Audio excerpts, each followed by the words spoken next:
This is Digivation Network. Experience the revolution.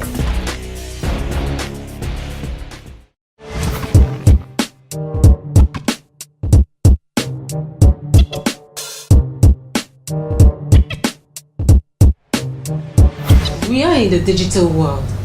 The economy has gone digital. In fact, we live in the digital world right now. What is your take on the future of works? Most times people talk of artificial intelligence, computing, robotics, and all of that. I agree they're disruptive. However, I think there's a lot more positive that comes out of that future than the negatives. So contrary to the thinking that jobs will be taken over by computers and the likes, no. What will be happening is new jobs, I imagine. In fact, computers and artificial intelligence are creating more jobs and more businesses than existed before.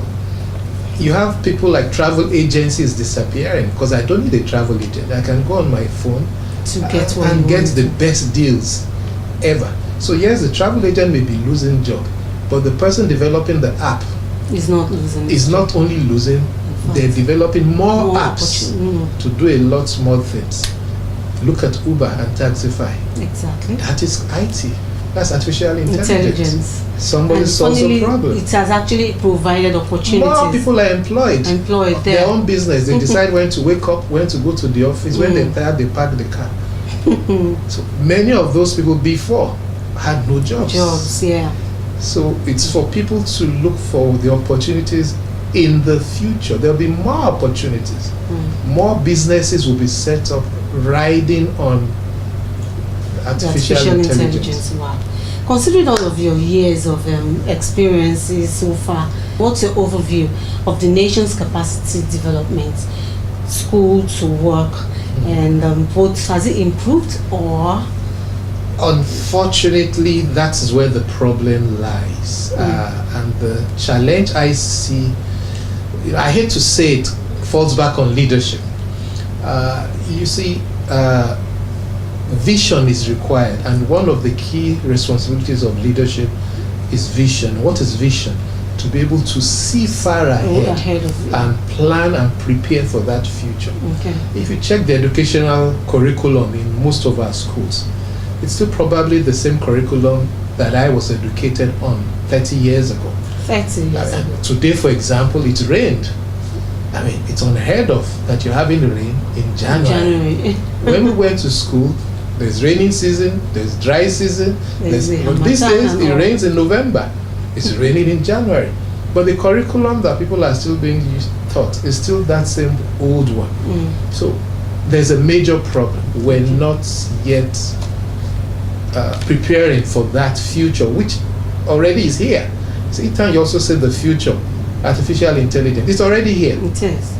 It's already here. Most people wear wearable apps now. You've got the smartwatches that check their blood pressure, checks a lot of things they would have gone to a doctor to do a test for. Right. So it's already here. My advice, however, would be rather than wait for government, individuals should take their lives in their hands. The same benefits that artificial intelligence and the computing IT world brings us. Any phone these days, just go online and educate yourself, right? Because education increasingly also is not the certificate. It's not the certificate. It is the experience you have and what skills you have acquired, and a lot of that can be acquired just online. Even most schools are going online now, as against the four walls of the past.